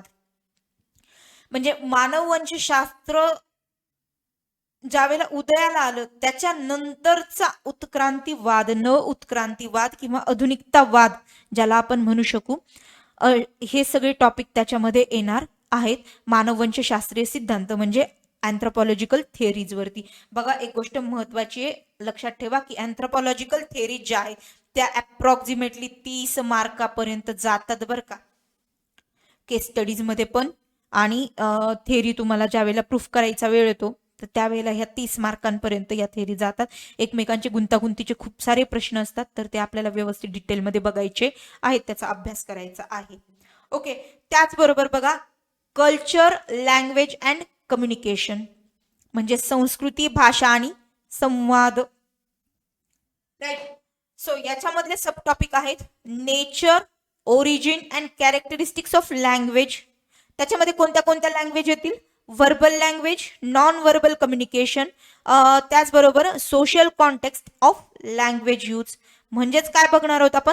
भाषेचे मूळ स्वरूप, त्याची वैशिष्ट्ये. मग कोणत्या भाषांची वैशिष्ट्ये? मौखिक, अशाब्दिक संवाद आणि भाषेच्या वापराचा सामाजिक संदर्भ आपल्याला बघायचा आहे. ओके, कुठल्या कुठल्या रिजन मध्ये कोणत्या भाषा कशा तयार झाल्या किंवा त्या कशा व्यवस्थित त्यांचा प्रसार कसा झाला, आपल्याला त्याबद्दल सविस्तर अभ्यास या ठिकाणी करायचा आहे. बघा एक गोष्ट लक्षात ठेवा की खूपच थोड्या फॅकल्टीज आहेत अँथ्रोपॉलॉजीच्या, आणि त्यातही मराठीच्या खूप थोड्या फॅकल्टीज आहेत अँथ्रोपॉलॉजीच्या. सो मला असं वाटतं की अँथ्रोपॉलॉजीचा अभ्यास करत असताना याच्या कन्सेप्ट आहेत तर त्या तुमच्या म्हणजे मदर टंग मधून समजणं तुम्हाला खूप जास्त इम्पॉर्टंट आहे, जेणेकरून तुम्हाला म्हणजे व्यवस्थित उत्तर लिहिता येतील. राईट, सो नेक्स्ट सब टॉपिक आहे field work tradition in anthropology म्हणजे मानववंशशास्त्रातील क्षेत्रीय कार्य आणि परंपरा. ओके, सो या टॉपिक मध्ये सब टॉपिक आहेत distinction between technique, method and methodology. आता इथून अप्लाइड अँथ्रोपॉलॉजी सुरू होते. राईट, सो बघा तंत्र, पद्धत आणि कार्यपद्धती यांच्यात काय काय फरक आहे अँथ्रोपॉलॉजीच्या दृष्टिकोनातून आपल्याला ते बघायचे. त्याचबरोबर टूल्स अँड डाटा कलेक्शन म्हणजे त्या काळचे टूल्स आणि डाटाचं कलेक्शन बघायचे आपल्याला, म्हणजे माहितीची साधने आपल्याला बघायची आहेत. त्याच्यामध्ये आपण बघणार आहेत observation, interview, scheduled and questionnaires, case studies and genealogy. म्हणजे माहितीच्या संकलनाची साधनं आपल्याला बघायची आहेत, डाटा कलेक्शनचे टूल्स आपल्याला बघायचे आहेत. त्याच्यामध्ये आपण निरीक्षणे बघणार आहोत, मुलाखती बघणार आहोत, वेगवेगळ्या वेळापत्रक बघणार आहोत, प्रश्नावली, केस स्टडीज आणि वंशावळी ही आपल्याला बघायच्या आहेत. ओके. नेक्स्ट टॉपिक आहे, सब टॉपिक आहे life history, oral history, secondary source of information and participatory methods, analysis and interpretation of presentation of data. Okay, म्हणजे जीवनाचा इतिहास, मौखिक इतिहास, माहितीचे दुय्यम स्रोत, सहभागी पद्धती, डेटांचे विश्लेषण आणि त्यांचा अर्थ लावणे आणि त्यांचे सादरीकरण. एवढं सगळं फील्डवर्क येतं, एवढं सगळं फील्डवर्क येतं तुम्हाला, म्हणजे ट्रेडिशनल फील्डवर्क येतं अँथ्रोपॉलॉजीमध्ये. ओके. सो यामध्ये उत्खनन येईल, त्याचबरोबर स्त्रोत येतील वेगवेगळे माहितींचे, राईट. त्यानंतरचा टॉपिक आहे ह्युमन जेनेटिक्स. त्यानंतरचा टॉपिक आहे ह्युमन जेनेटिक्स म्हणजे मानवी अनुवंशिकी, राईट. याच्यामध्ये येणार आहे मेथड्स अँड ऍप्लिकेशन. मग कशा कशा काय काय येणार आहे? Method of study of genetic principle in man, family studies. याच्यामध्ये पेडिग्री अनालिसिस येईल, ट्विन स्टडी येईल, foster child, co twin method, cytogenetic method, chromosomes and karyotype analysis येईल. त्याचबरोबर बायोकेमिकल मेथड्स येईल, immunological method, DNA technology and recombinant technology यांचा समावेश होईल. ज्यांची सायन्स स्ट्रीम मधून 11वी-12वी झाली त्यांच्यासाठी हे शब्द कुठलेही नवीन नाहीयेत, आपण बायोलॉजीमध्ये याचा अभ्यास केलेला आहे. ज्यांची आर्ट स्ट्रीम आहे किंवा अदर ह्युमॅनिटी सब्जेक्ट्स असतील तर त्यांनी थोडंसं लक्ष द्या. यामध्ये आपण वंशावळीचे विश्लेषण करणार आहेत, जुळ्या मुलांचा अभ्यास, पालक मूल, सहजुळ्या मुलांची पद्धती, त्याचबरोबर सायटोजेनेटिक पद्धत, गुणसूत्र, कॅरियोटाइपचे विश्लेषण आपण बघणार आहेत, जैवरासायनिक पद्धती आपल्याला बघायची, रोगप्रतिकारक पद्धती, तसेच डीएनए तंत्रज्ञान आणि पुनर्संयोजन तंत्रज्ञान आपण यामध्ये बघणार आहोत. ओके. त्यानंतरचा सब टॉपिक आहे Mendelian genetics in man family study, right. त्याच्यामध्ये आपण सिंगल फॅक्टर बघणार आहेत, multi factor, lethal and sub lethal, त्याचबरोबर पॉलिजेनिक इनहेरिटन्स इन मॅन आपल्याला बघायचं आहे. यामध्ये मानव कुटुंब अभ्यासात आपल्याला मेंडेलियनचे अनुवंशशास्त्र अभ्यासायचं आहे. त्यामध्ये एकल घटक, बहुघटक, प्राणघटक, उपप्राण घटक, घातक झाले सॉरी माझ्याकडून, घटक आणि बहुजनीय वारसा आपल्याला बघायचा आहे, राईट. त्यानंतर आहे sub topic concept of concept of genetic polymorphism and selection, Mendelian population, Hardy-Weber law, Hardy-Weinberg law, त्याचबरोबर causes and changes which bring down the frequency of mutation, isolation, migration, selection, inbreeding and genetic drift, त्याचबरोबर consanguineous and non consanguineous mating, genetic load, genetic effect and consanguineous and cousin marriage. याच्यामध्ये आपण बघणार आहोत अनुवंशिक बहुरूपता, निवडीची संकल्पना, Mendelian लोकसंख्या, हार्डी-वेनबर्गचा कायदा, वारंवारता, उत्परिवर्तन, अलगाववादी पद्धती, स्थलांतर, निवड, प्रजनन, अनुवंशिक प्रवाह करणारी कारणे आणि बदल, संगत आणि गैरसंगत विना, त्याचबरोबर अनुवंशिक भार संगत आणि चुलत भावांच्या विवाहाचा अनुवंशिक परिणाम, म्हणजे ज्याला आपण हेरिडिटरी इम्पॅक्ट म्हणतो, राईट. म्हणजे नॉट चुलत भाऊ असं म्हणू शकू आपण याला, आत्या मामा यांच्या मुलांमध्ये होणारे विवाह आणि त्यांचे अनुवंशिक परिणाम आपण ज्याला म्हणू शकू, असे परिणाम आपल्याला इथे या ठिकाणी बघायचे आहेत. ओके, म्हणजे ज्यांचे ग्रँड पॅरेंट्स एक आहेत अशा कझन्सचे झालेले लग्न आणि त्यांचा अनुवंशिक परिणाम आपल्याला या ठिकाणी अभ्यासायचा आहे. ओके, त्याचबरोबर नेक्स्ट सब टॉपिक आहे chromosomes and chromosomal attributions in man आणि मेथडॉलॉजी. ओके, म्हणजे मानवातील गुणसूत्र आणि गुणसूत्र विकृती आणि त्याच्या पद्धती आपण बघणार आहोत. नेक्स्ट सब टॉपिक आहे numerical and structural aberrations means disorder, म्हणजे संख्यात्मक आणि संरचनात्मक विकृती आणि विकार आपल्याला बघायचे आहेत. त्याचबरोबर नेक्स्ट आहे सेक्स क्रोमोझोमल ॲब्रिएशन्स,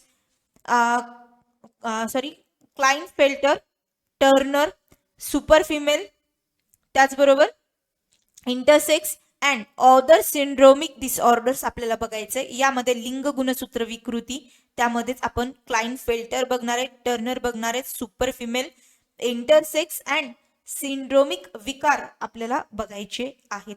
ओके, सो हा सगळा पार्ट जो आहे तो बायोलॉजीचा पार्ट आहे. थोडंसं लक्ष देणं आवश्यक आहे. आपल्या ॲपवरती व्यवस्थित हे सगळं क्लिअर करून दिलेलं आहे. ओके, त्यानंतर बघा ऑटोझोमल ॲब्रिएशन्स, यामध्ये डाऊन सिंड्रोम, त्यानंतर पॅटो, एडवर्ड अँड क्रिड्यूचॅट सिंड्रोम्स आपल्याला बघायचे आहेत. ओके, त्यानंतरचा सब टॉपिक आहे genetic imprints in human disease, genetic screening, genetic counselling and human DNA profiling, gene mapping and genome studies.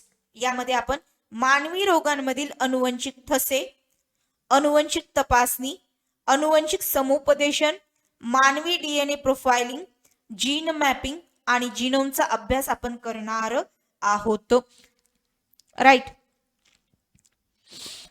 त्यानंतर आपण बघत आहोत race and racism, biological basis of morphological variation and non metric and characters,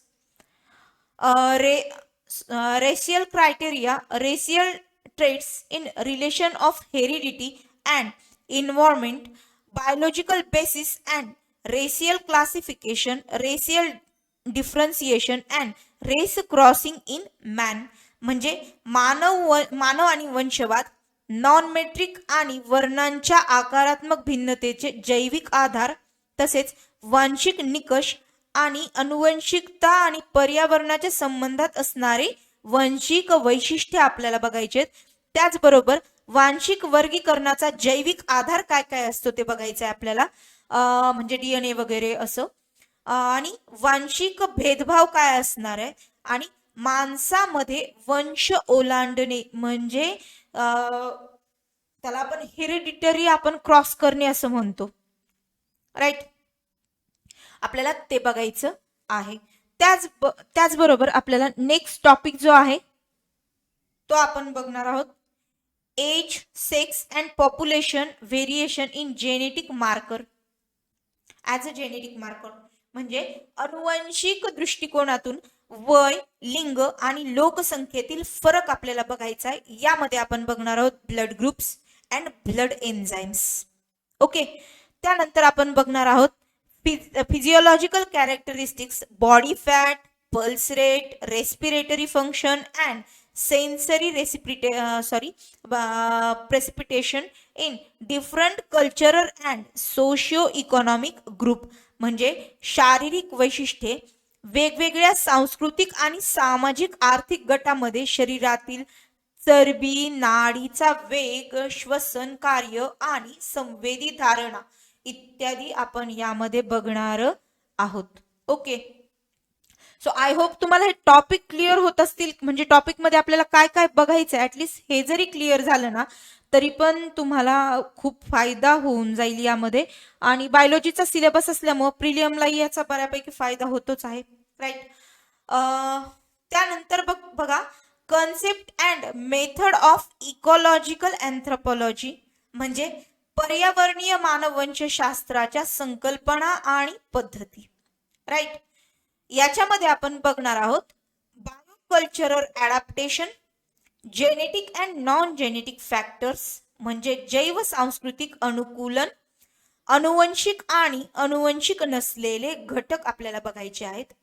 त्याचबरोबर second sub topic आहे man psychological response and environmental stress. त्यामध्ये hot desert, cold desert, high altitude climate आपण बघणार आहोत. म्हणजेच पर्यावरणीय ताणाचा मानवी शरीरावर होणारा परिणाम आणि शारीरिक प्रतिक्रिया आपल्याला बघायच्या आहेत. म्हणजे उष्ण वाळवंट, थंडी आणि उंचावरील हवामान यांचा मानवी शरीरावरती काय परिणाम होतो किंवा मानवी शरीर काय काय प्रतिक्रिया देतं याचा अभ्यास आपल्याला करायचा आहे.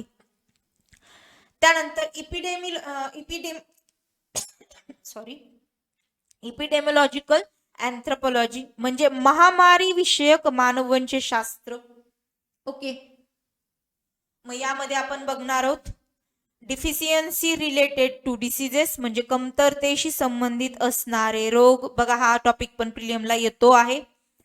त्याचबरोबर हेल्थ अँड डिसीजेस म्हणजे आरोग्य आणि रोग.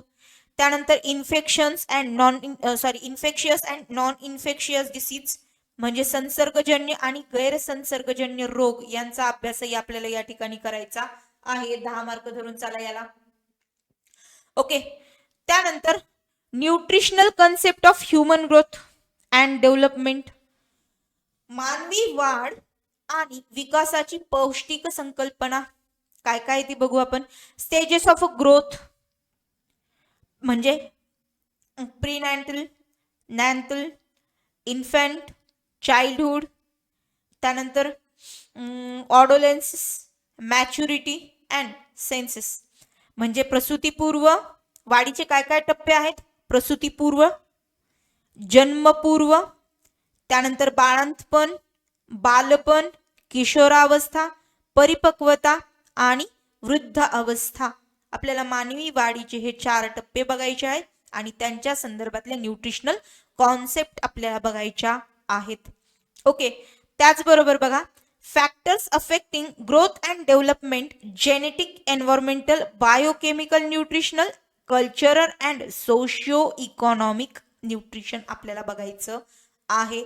म्हणजे बघा वाढ आणि विकासावर परिणाम करणारे कोणते कोणते घटक आहेत. त्यामध्ये अनुवंशिक येईल, पर्यावरणीय येईल, जैव रासायनिक, पौष्टिक, सांस्कृतिक, सामाजिक आणि आर्थिक घटक आपल्याला बघायचे आहेत. ओके. त्यानंतर आपण एजिंग अँड सेन्सेस बघणार आहोत म्हणजे वृद्धत्व आणि त्याला वृद्धत्व म्हणजे प्रौढत्व येईल आणि वृद्धत्व येईल. ओके. प्रौढत्व येईल इथे प्रौढत्व. ओके.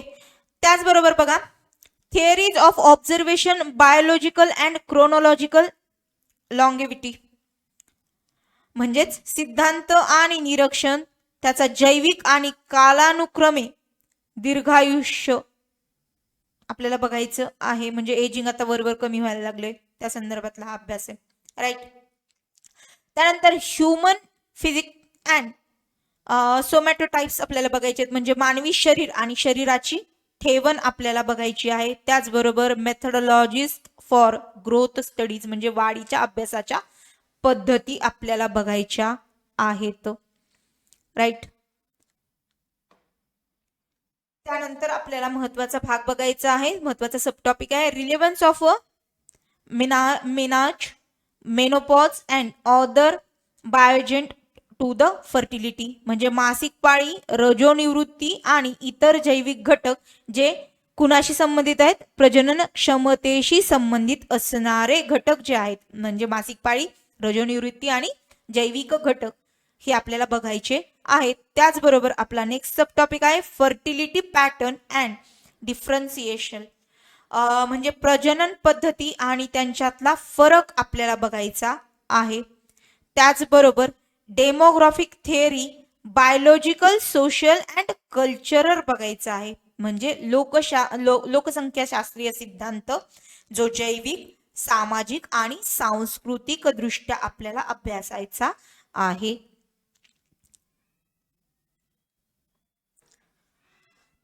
त्यानंतर biological and socio ecological factor influencing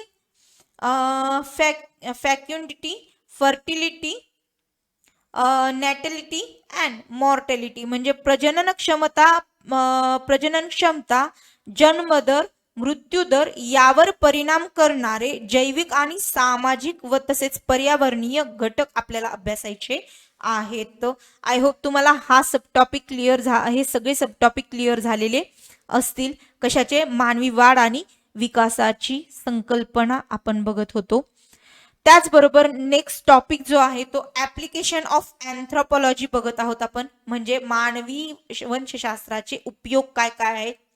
so anthropology of a sport म्हणजे खेळाचे मानव वंशशास्त्र.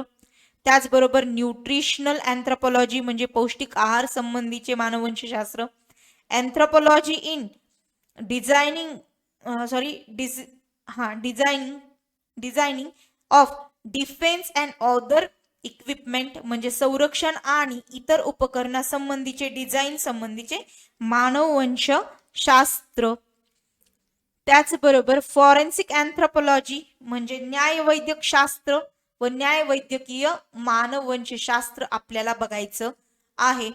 तसंच method of principles and personal identification and reconstruction म्हणजे वैयक्तिक ओळख आणि पुनर्बांधणीच्या पद्धतीची तत्वे म्हणजे पद्धती आणि त्याची तत्वे आपण बघणार आहोत. ओके. त्यानंतर अप्लाइड ह्युमन जेनेटिक्स बघायचे आपल्याला म्हणजे उपयोजित मानव अनुवंशशास्त्र आणि पॅटर्नरी डायग्नोसिस म्हणजे पितृत्व निदान आपण बघणार आहोत. सगळे जेनेटिक फॅक्टर्स आहेत हे.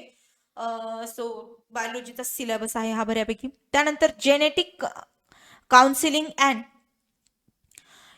इजेनेटिक्स म्हणजे काय? इओजेनेटिक्स म्हणजे अनुवंशिक समुपदेशन आणि युजेनेटिक्स. त्यानंतर DNA technology in disease and medicine रोग आणि औषधांमध्ये असणारे जेनेटिक तंत्रज्ञान आपल्याला बघायचे आहे. त्यानंतर बघायचं आहे सेरोजेनेटिक अँड सायटोजेनेटिक इन रिप्रोडक्टिव्ह बायोलॉजी. याच्यामध्ये म्हणजे काय? पुनरुत्पादन जीवशास्त्रामध्ये सेरोजेनेटिक्स आणि सायटोजेनेटिक्सचा आपल्याला ऍप्लिकेशन्स बघायचे आहेत. सो आय होप गाईज तुम्हाला हा ऑप्शनल पेपर 1 संपूर्ण क्लिअर झाला असेल. ऑप्शनल पेपर 1 फक्त लेंदी आहे, पेपर 2 छोटा आहे, पटकन कव्हर होऊन जातो. अजून एक गाईज मला महत्वाची गोष्ट सांगायची या ठिकाणी की आपला जो ऍप आहे ना तर त्या ऍपवरती आपण फ्री मटेरियल इग्नोचं प्रोव्हाइड केलेलं आहे.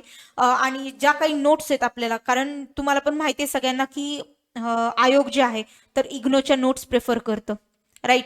सो इग्नोच्या नोट्स मधूनच बऱ्यापैकी प्रश्न काढले जातात.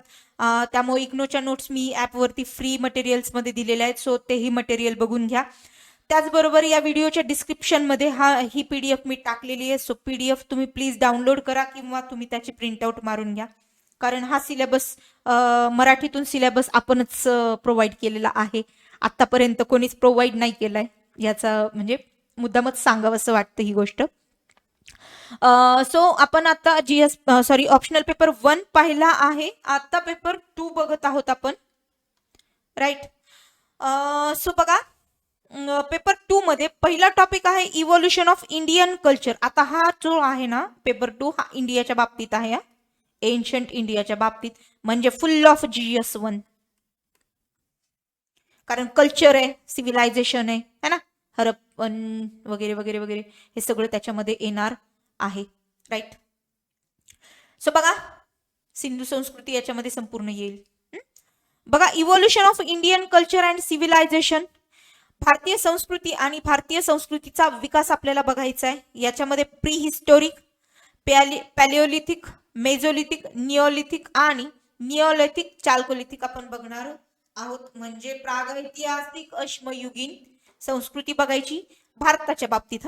प्रागैतिहासिक अश्मयुगीन संस्कृती, मध्यपाषाण युगीन संस्कृती, नवपाषाण, ताम्रपाषाण युग आणि मिश्र धातू युग आपल्याला भारताच्या संदर्भात बघायचं आहे. ओके, भारताच्या आणि MPSC ला आलं तर महाराष्ट्राच्या संदर्भातही आपल्याला बघायचं आहे. काळजी अजिबात नसावी, कारण ऍप वरती महाराष्ट्राचाही संदर्भ आपण व्यवस्थित घेतलेला आहे. ओके, त्याचबरोबर बघायचंय आपल्याला प्रो हिस्टॉरिक म्हणजे आद्य इतिहास, त्यामध्ये येणार आहे आपली सिंधू संस्कृती, इंडस सिव्हिलायझेशन, खूप IMP आहे GS 1च्याही बाबतीत आणि ऑप्शनलच्याही बाबतीत, ऑप्शनल पेपर 2च्या बाबतीत, राईट. त्यामध्ये आपण बघणार आहोत प्री हरप्पन, हरप्पन आणि पोस्ट हरप्पन कल्चर, म्हणजे हडप्पा पूर्व कल्चर बघायचे संस्कृती, हडप्पन संस्कृती बघायची आणि हडप्पोत्तर संस्कृती ही आपल्याला बघायची आहे, राईट. त्यानंतर आपण बघणार आहोत contributions of a tribal cultures to Indian civilisation. Okay, म्हणजे भारतीय संस्कृतीमध्ये आदिवासी संस्कृतीचे काय काय योगदान आहे ते आपल्याला बघायचं आहे. म्हणजे एकंदरीत हा जो म्हणजे एक मिनिट हा जो टॉपिक आहे, एकंदरीत हा जो टॉपिक आहे, पहिला टॉपिक आहे GS 2चा, सॉरी ऑप्शनल पेपर 2चा, तर हा GS ला 20 मार्काचा क्वेश्चन धरू शकता तुम्ही, नो डाऊट धरू शकता, आणि याला तर 20 मार्काचा प्रश्न येणारच येणार आहे. असे 40 मार्कासाठी तुम्ही हा जो टॉपिक आहे तो तयारी याची करता. ओके, 40 मार्कासाठी आपल्याला हा टॉपिक काय करायचा आहे, प्रिपेअर करायचा आहे, त्यामुळे आपल्याला याच्याकडे दुर्लक्ष करून चालणार नाही, राईट. त्यानंतर आपण बघणार आहोत पॅलिओ. पॅलिओ मधला सब टॉपिक काय, anthropological evidence from India, right, आणि special reference to Maharashtra. Okay, anthropological evidence महाराष्ट्रामध्ये पण भेटलेले आहेत आणि इंडियामध्ये पण भेटलेले आहेत. Special reference to Siwaliks, Narmada basin, right. मग त्याच्यामध्ये काय काय असणार आहेत, रामापिथेकल्स, शिवापिथेकल्स आणि नर्मदा मॅन, राईट. म्हणजे शिवालिक आणि नर्मदा खोऱ्यांचा, तसेच या संदर्भामध्ये विशेष संदर्भामध्ये भारतातील मानववंशशास्त्राचे पुराव्यांचा आपल्याला अभ्यास करायचा आहे. महाराष्ट्राचा पण याचा दिलेला आहे हा, महाराष्ट्राचा स्पेशल रेफरन्स येईल, ऍप वरती कव्हर केलेला आहे. कोणीही ऍप वरचा कोर्स मिस करायचा नाही अशी माझी विनंती आहे, आणि विनंती वजा आग्रह आहे. ओके, कारण परत परत तेच सांगतेय मी की GS 1 2 3 4 साठी पण महत्वाचं आहे आणि ऑप्शनल साठी पण महत्वाचं आहे. खूप थोड्याशा फॅकल्टीज आहेत ज्या कम्प्लीट अँथ्रोपॉलॉजी तुम्हाला प्रोव्हाइड करतात course, right, and I am the one of them, right. So बघा, त्यानंतरचा टॉपिक आहे, सेकंड टॉपिक आहे एथनो आर्किओलॉजी इन इंडिया, म्हणजे भारतातील अनुवंशिक पुरातत्व, right. So the concept of ethno archaeology, त्यामध्ये सर्वायवल्स बघणार आपण, पॅरलर अमंग द हंटिंग, त्यानंतर foraging, fishing, pastoral and peasant communities include arts, craft and producing communities. या संदर्भात ना मी तुम्हाला आग्रह करेल की NCERT वाचा, NCERT 7वीची, 7वी 8वी, राईट. आणि पिजन स्टडी तुम्हाला 9thला पण आहे, NCERT वाचा. त्याचबरोबर तुम्हाला इग्नोच्या नोट्स फॉलो करायच्यात, इग्नो. ओके, एक स्पेशल लेक्चर ठेवेन मी की सोर्सेस काय काय आहेत अँथ्रोपॉलॉजीचे, राईट. सो बुक सोर्सेस देईन मी, एक लेक्चर स्पेशल त्याच्यासाठी मी तयार करेन. ओके, सो बघा, वंशिक पुरातत्व शास्त्राची संकल्पना म्हणजे शिकार, चारा शोधणे, मासेमारी, पशुपालन, शेतकरी समुदायातील अस्तित्व, समांतरता, ज्यामध्ये कला, हस्तकला, उत्पादक समुदायांचा समावेश यामध्ये होतो. ओके, मला एक गोष्ट सांगायचीच राहिली की आपण जो कोर्स डिझाईन केलाय ना त्यामध्ये NCERT प्लस इग्नोच्या नोट्स, त्याचबरोबर आपण अनेक जे खूप महत्वाचे जे सोर्सेस आहेत अँथ्रोपॉलॉजीचे तर हे सगळे सोर्सेस वापरूनच आपण कोर्स डिझाईन केलाय. सो मला असं नाही वाटत एकदा कोर्स केल्यानंतर तुम्हाला कुठल्याही सोर्सची गरज लागेल, तरी पण आपण कोर्स म्हणजे सोर्सची लिस्ट देऊया. ओके, सो त्यानंतरचा टॉपिक आहे डेमोग्राफिक प्रोफाईल ऑफ इंडिया, म्हणजे भारताची लोकसंख्या शास्त्रीय ओळख. आपल्याला बघायची GS3च्या बाबतीत हा टॉपिक महत्वाचा आहे. Okay, ethnic and linguistic element of Indian population, their distribution, right, and special reference to Maharashtra. Special reference to Maharashtra. Okay, भारतीय लोकसंख्येतील अनुवंशिक आणि भाषिक घटक तसेच त्याचे वितरण. महाराष्ट्राच्या बाबतीतही आपल्याला हे जास्त फोकस करायचा आहे. ओके, त्याचबरोबर Indian population factors influencing its structure and growth, म्हणजे भारतीय लोकसंख्या, special reference to Maharashtra, right. त्यांच्या संरचनेवर आणि वाढीवर परिणाम करणारे कोणते कोणते घटक आहेत आपल्याला त्याचा अभ्यास करायचा आहे. The structure and nature of a traditional Indian social system. मग याच्यामध्ये वर्णाश्रम, पुरुषार्थ, कर्मा, त्या ऋण आणि रिबर्थ याचा समावेश होईल. म्हणजे पारंपरिक भारतीय समाज रचनेची व्यवस्था, सामाजिक व्यवस्थेची रचना आणि त्याचे स्वरूप, म्हणजे वर्णाश्रम जे 4 वर्ण आहेत ते, पुरुषार्थ, कर्म, ऋण आणि पुनर्जन्म यांचा अभ्यास आपल्याला करायचा आहे. म्हणजे पुनर्जन्माविषयी ट्रुथ आणि मिथ याचाही आपण त्याच्यामध्ये अभ्यास करणार आहोत. ओके, ह्या सगळ्या ज्या गोष्टी आहेत ना बऱ्यापैकी केस स्टडीशी रिलेव्हंट आहेत. केस स्टडीज इम्पॉर्टंट आहेत यामध्ये. त्यानंतर बघा कास्ट सिस्टीम इन इंडिया, भारतातील जाती व्यवस्था. एक गोष्ट लक्षात घ्या, GS2 चा क्वाइट सिलेबस इथं काय होतो रिलेव्हंट आहे, राईट. GS2 चा आहे, GS1 चा तर कल्चर मध्ये आहेच आहे आणि अँथ्रोपॉलॉजी ऑप्शनलचा तर बाकायदा सिलेबसला आहे. ओके, सो असा 10 30 मार्काचा एकूण सिलेबस आपण गृहीत धरू शकतो इथे, राईट. मिनिमम 30 ते 50 मार्काचा हा टॉपिक आहे, भारतातील जाती व्यवस्था, इन्क्लुडिंग GS2, 1, GS4 ऑल्सो आपण म्हणू शकतो, राईट. ओके, देन बघा structure and characteristics of varna, caste, theories of origin, caste system, dominant caste, caste mobility, future of a caste system, त्याचबरोबर जजमानी सिस्टीम,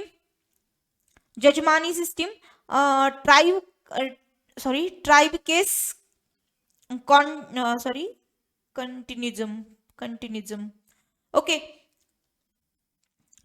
कॉन्टिन्युझम. ओके, रचना वैशिष्ट्य कशाची, वर्णाची आणि जातीची रचना आणि वैशिष्ट्य बघायचे. त्याचबरोबर जाती व्यवस्थेच्या उत्पत्तीचा सिद्धांत बघायचा आहे. तसेच प्रमुख जाती कोणत्या आहेत, जातीची गतिशीलता, जाती व्यवस्थेचे भविष्य, जजमानी व्यवस्था आणि जमाती प्रकरण आपल्याला बघायचे. Okay, right. आणि त्याचं सातत्य म्हणजे तत्कालीन इतिहासापासून ते आजपर्यंत जमातीचे असणारे जे सातत्य आहे, जाती व्यवस्थेचे सातत्य आपल्याला ते बघायचं आहे. त्याचबरोबर sacred complex and nature man spirit complex म्हणजे पवित्र स्थळे, त्याचबरोबर निसर्ग मनुष्य, आत्मा याबाबतची जटिलता आपल्याला बघायची आहे. ओके, त्याचबरोबर impact of Buddhism, IMPA, Jainism, Islam, ख्रिश्चनरीज of Indian society including Maharashtrian society. Okay, special reference to Maharashtra आपण गृहीत धरू. भारतीय तसेच महाराष्ट्रीयन समाजावरती झालेला बौद्ध, जैन आणि इस्लामिक आणि ख्रिश्चन धर्माचा प्रभाव आपल्याला अभ्यासायचा आहे. राईट. त्याचबरोबर आपण emergence, growth and development in India, special reference to Maharashtra, contributions of 18th, 19th and early 20th century and scholar administration आपण बघणार आहोत. ओके, मग भारतातील उदय, वाढ आणि विकास कुठला बघायचा आहे? 18व्या शतकातला, 19व्या शतकातला आणि 20व्या शतकाच्या सुरुवातीचा. आणि त्याचबरोबर विद्वान प्रशासकांचे योगदान आपल्याला बघायचे आहे. Okay okay. त्यानंतर म्हणजे याच्यामध्ये मेडिवल हिस्ट्री पण येते. हा, त्यानंतर आपण बघणार आहोत contribution of Indian anthropologist to tribal and case studies. आदिवासी आणि जातीच्या अभ्यासामध्ये भारतीय मानववंश शास्त्रज्ञांचे काय काय योगदान आहे, आपल्याला ते बघायचं आहे. इम्पॉर्टंट आहे. 10 ते 20 मार्कांचे प्रश्न यामध्ये विचारले जाऊ शकतात. एक गोष्ट लक्षात ठेवा विद्यार्थ्यांनो की अँथ्रोपॉलॉजीचा जो सिलेबस आहे ना, सॉरी अँथ्रोपॉलॉजीचा पेपर आहे ना, तर अप्रॉक्सिमेटली 250 ते 300 मार्कांचे प्रश्न आहेत ना युपीएससी ला ऍज इट इज रिपीट झालेले आहेत, ऍज इट इज. त्यामुळे तुम्ही 2014 ते 2024च्या जरी प्रश्नपत्रिका सॉल्व्ह केल्या ना तर एमपीएससी तुमची इझी निघून जाऊ शकते. आणि जी मुलं म्हणजे युपीएससीची तयारी करतायत तर त्यांच्यासाठी हा खूप महत्वाचा मौल्यवान सल्ला असेल की अप्रॉक्सिमेटली 250 ते 300 आरामात क्वेश्चन रिपीट होतात, आरामात. सो एवढ्या जरी प्रश्नांची तुम्ही तयारी केली ना, म्हणजे 2014 ते 2024 पर्यंतच्या जरी प्रश्नांची तयारी केली ना तरी आरामात तुम्हाला 250च्या पुढे मार्क, 250 प्लस तुम्ही आरामात जाताय, आरामात डोळे झाकून जाताय. गॅरंटेड सांगते मी, गॅरंटेड. युपीएससीच्या बाबतीत तरी हा अनुभव आहे. एमपीएससीच्या बाबतीत हे पहिलं वर्ष आहे, त्यामुळे प्रेडिक्शन लावू शकतो आपण, नो डाऊट, कारण युपीएससी ला फॉलो करतेच एमपीएससी, राईट. त्यानंतर बघा महत्वाचा टॉपिक आहे Indian village, special reference to Maharashtra. Maharashtrian village आपण आपल्याला या ठिकाणी अभ्यास करायचा आहे. कोणत्या दृष्टिकोनातून याचा अभ्यास करायचा भारतीय गावांचा आपल्याला? बघा, significance of village studies in India, म्हणजे भारतातील ग्राम अभ्यासाचे महत्व आपल्याला काय करायचं, अभ्यासायचं आहे. त्याचबरोबर Indian village as a social system आपण अभ्यासणार आहोत. तसंच सामाजिक व्यवस्था म्हणून भारतीय ग्राम व्यवस्था आपल्याला बघायची आहे, राईट. त्यानंतरचा टॉपिक आहे, सब टॉपिक आहे traditional and changing pattern of settlement and intercaste relationship. Intercaste relation म्हणजे वसाहती आणि आंतरजातीय संबंधांचे पारंपरिक आणि बदलते स्वरूप आपल्याला बघायचं आहे. महाराष्ट्राच्या बाबतीतही बघायचंय. ओके. त्याचबरोबर आपण ॲग्रेरियन रिलेशन इन इंडियन विलेज म्हणजे महाराष्ट्रीयन विलेज, भारतीय ग्राम म्हणजे महाराष्ट्रीयन ग्राम पण आपण बघणार आहेत, आणि कृषीशी असणारा संबंध आपल्याला बघायचा आहे, ॲग्रेरियन, सॉरी. त्यानंतर impact of a globalisation on Indian village, जागतिकीकरणाचा भारतीय गावांवर किंवा ग्रामांवर होणारा परिणाम आपल्याला बघायचा आहे. त्यानंतर आपण बघणार आहोत linguistic and religious minorities and their social, political and economic status, म्हणजे भाषिक आणि धार्मिक अल्पसंख्याकांची सामाजिक स्थिती, राजकीय स्थिती आणि आर्थिक स्थिती यांचा आपल्याला अभ्यास करायचा आहे. ओके. त्यानंतर आपण indigenous and exogenous process of a socio cultural change in Indian society, म्हणजे भारतीय समाजातील सामाजिक सांस्कृतिक बदलाच्या स्थानिक आणि बाह्य प्रक्रिया आपल्याला अभ्यासायच्या आहेत.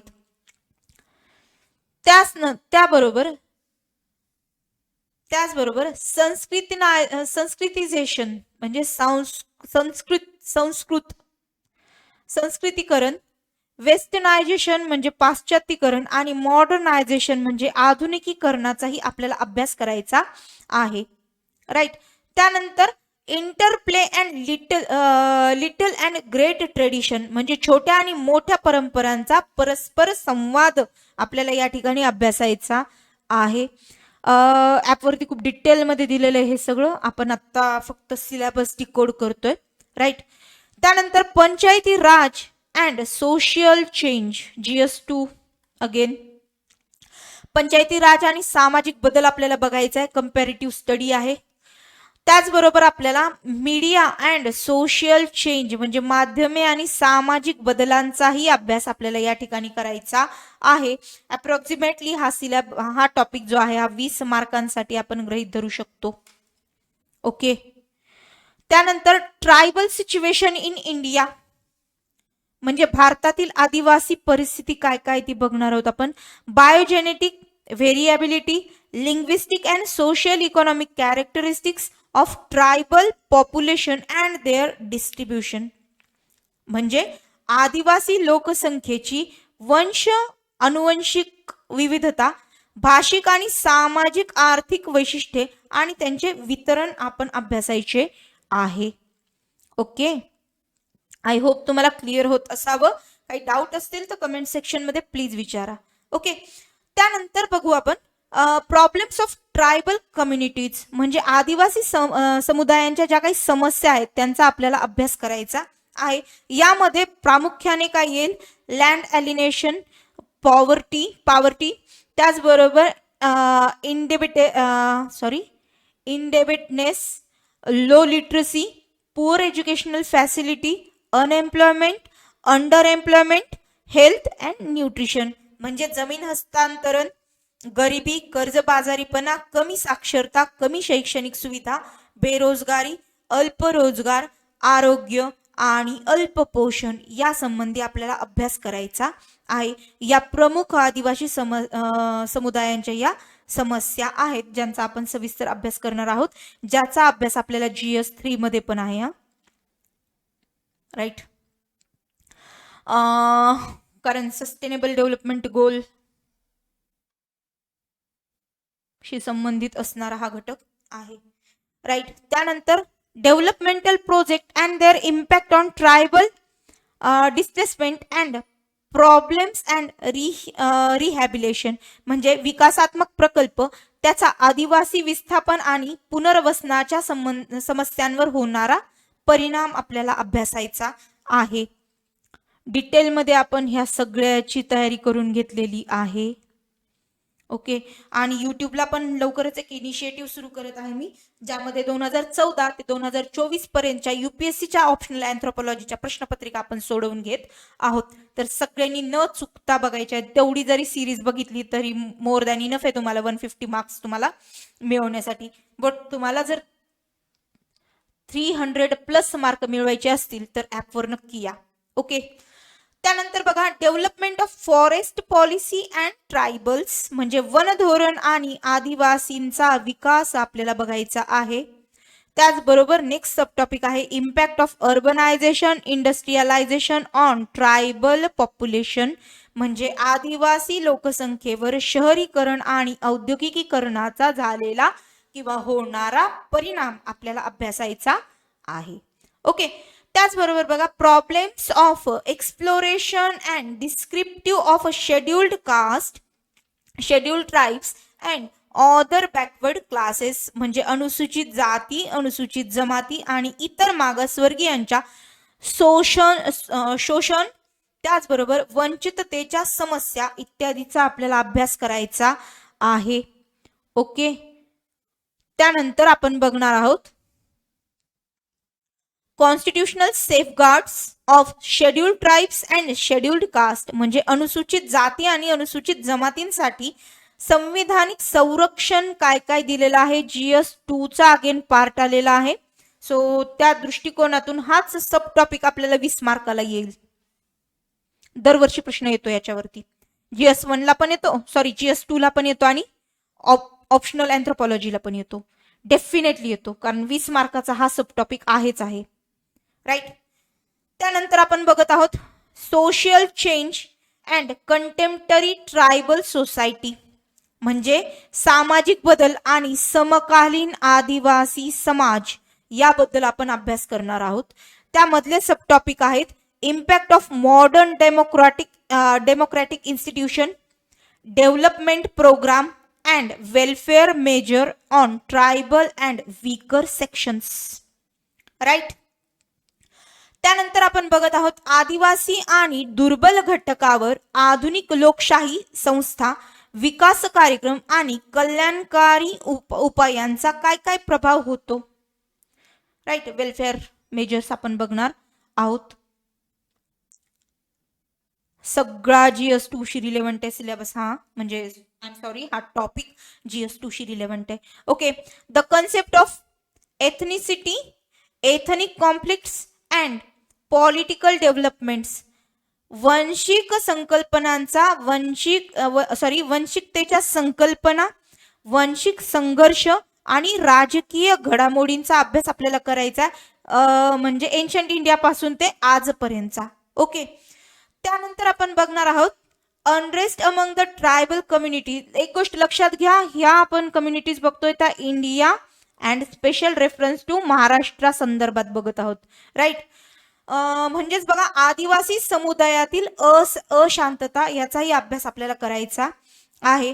त्यानंतर regionalism and demand for autonomy म्हणजे प्रादेशिकता आणि स्वायत्तेची मागणी, याचाही अभ्यास आपल्याला करायचा आहे. IMP करंट अफेअर्स पण याच्यामध्ये येतं. म्हणू नका परत की एंथ्रोपॉलॉजीला करंट अफेअर्स कुठून आलं. ओके. त्यानंतर बघा स्युडो ट्रायबलिझम म्हणजे दांभिक आदिवासीवाद. त्यानंतरचा सब टॉपिक आहे आपला social change among the tribes during the colonial and post independent India. Okay. म्हणजे वसाहतवाद तो कुठला बघणार आहेत आपण, स्वातंत्र्योत्तर भारतामध्ये जमातीमध्ये होणारा सामाजिक बदल. म्हणजे स्वातंत्र्योत्तर भारतामध्ये जमातीमध्ये झालेला सामाजिक बदल म्हणजे त्यांचा विकास वगैरे हे सगळं आपण बघणार आहोत. ओके. त्यानंतर बघा इम्पॅक्ट ऑफ हिंदुइझम, बुद्धिझम, ख्रिश्चनरीज, Islam, other religion on tribal societies. Okay. याच्यामध्ये आपण बघणार आहोत आदिवासी समाजातील हिंदू, बौद्ध, ख्रिश्चन, इस्लाम आणि इतर धर्मांचा प्रभाव. आदिवासी समाजावर होणारा हिंदू, बौद्ध आणि ख्रिश्चन आणि इस्लाम व इतर धर्मांचा काय काय परिणाम झाला किंवा काय प्रभाव आहे त्याचा आपल्याला अभ्यास करायचा आहे. ओके. IMP आहे आता हा पण टॉपिक. हा टॉपिक आहे ट्राइब्स अँड नेशन स्टेट म्हणजे जमाती आणि राष्ट्र आणि राज्य. राईट. मग comparative study of a tribal community in India, special reference to Maharashtra and other countries. इथं अँड अदर स्टेट्स येईल, Maharashtra and other states. Comparative study आहे हा. राईट. म्हणजे भारत आणि इतर देशातील आदिवासी समुदायांचा तुलनात्मक अभ्यास आपल्याला करायचा आहे. ओके. त्याचबरोबर आपण नेक्स्ट सब टॉपिक बघणार आहोत history of administration of a tribal areas, tribal policies, plans, programmes of a tribal development and their implementation याचा आपल्याला अभ्यास करायचा आहे. यामध्ये आपण बघणार आहोत आदिवासी क्षेत्राच्या प्रशासनाचा इतिहास, आदिवासी धोरणे, योजना, आदिवासी विकासाचे कार्यक्रम आणि त्याची अंमलबजावणी आपण बघणार आहोत. राईट. नेक्स्ट सब टॉपिक आहे the concept of PTGs, that means primitive tribal groups, their distribution, special programmes for their development. म्हणजे PTG म्हणजे आदिम आदिवासी गट. या आदिम आदिवासी गटांच्या संकल्पना, त्याचे वितरण आणि त्यांच्या विकासासाठी केलेले विशेष कार्यक्रमांचा अभ्यास आपल्याला करायचा आहे. ओके. त्यानंतर role of NGOs in tribal development, role of anthropology in tribal and rural development. Right. म्हणजे आदिवासी विकासामध्ये NGO ची भूमिका काय आहे आदिवासी आणि ग्रामीण विकासामध्ये मानववंशशास्त्राच्या काय काय भूमिका आहेत आपल्याला बघायच्या आहेत. Okay, sorry. Last sub topic आहे contribution of anthropology and understanding of regionalism, communalism and ethnic and political movement, म्हणजे प्रादेशिकतावाद, सांप्रदायिकता तसेच वंशिक आणि राजकीय चळवळीत समजून घेण्यासाठी मानववंशशास्त्राने काय योगदान दिले आहे आपल्याला त्याचा अभ्यास करायचा आहे. गाईज, पेपर 1 आणि पेपर 2 चा सिलेबस आपण डिटेलमध्ये बघितला आहे. हा आपला कोर्स आहे अँथ्रोपॉलॉजी संदर्भातला. गोरे पाटील सायन्स अकॅडमी नावाचं आपलं ॲप आहे. डिस्क्रिप्शन मध्ये तुम्हाला ॲपची लिंक दिलेली आहे. हा सिलेबस आहे आपला आणि हा कोर्स आपण लॉन्च केलेला आहे ज्याच्यामध्ये अँथ्रोपॉलॉजी आपण 360 डिग्री कव्हर केलेली आहे. Paper 1 and paper 2. ओके, त्याचबरोबर आपण टॉपिक वाईज क्वेश्चन सॉल्व्ह करून घेतलेले आहेत. टॉपिक वाईज क्वेश्चन्स आपण सॉल्व्ह करून घेतलेले आहेत. तसंच आपण यामध्ये आन्सर रायटिंगची डेली प्रॅक्टिस करून घेणार आहोत. हे सगळे कोर्स रेकॉर्डेड असतील आणि आठवड्यातून 2 दिवस आपले लाईव्ह डाऊट सॉल्विंग सेशन असेल ज्यामध्ये तुम्हाला तुमचे डाऊट विचारता येतील. राईट, आय होप गाईज तुम्हाला ऑप्शनल पेपर 1 आणि ऑप्शनल पेपर 2 हा कव्हर झालेला असेल, म्हणजे हा सिलेबस तुम्हाला डिटेल समजला असेल. याबद्दल जर काही डाऊट असेल तर कमेंट सेक्शन मध्ये तुम्ही नक्की विचारा. ओके, सो कमेंट सेक्शन मध्ये तुम्ही नक्की विचारा. पेपर 2 छोटा आहे पण पेपर 1 हा बराच लेंदी आहे. सो वेटेज जरी 250 मार्कांचं असलं तरी पण आपण एक गोष्ट यामध्ये निश्चितच गृहीत धरू शकतो की GS 1, 2, 3, 4 च्या दृष्टिकोनातून अँथ्रोपॉलॉजीचा सिलेबस जो आहे तो बऱ्यापैकी रिलेव्हंट आहे आणि बऱ्याचशा विद्यार्थ्यांनी हाच पर्स्पेक्टिव्ह डोळ्यासमोर ठेवून अँथ्रोपॉलॉजी हा सब्जेक्ट निवडलेला आहे. सो आय होप गाईज तुम्हाला व्हिडिओ आवडला असेल. आवडल्यास व्हिडिओ नक्की लाईक करा, शेअर करा आणि सबस्क्राईब करा. So bye bye, take care.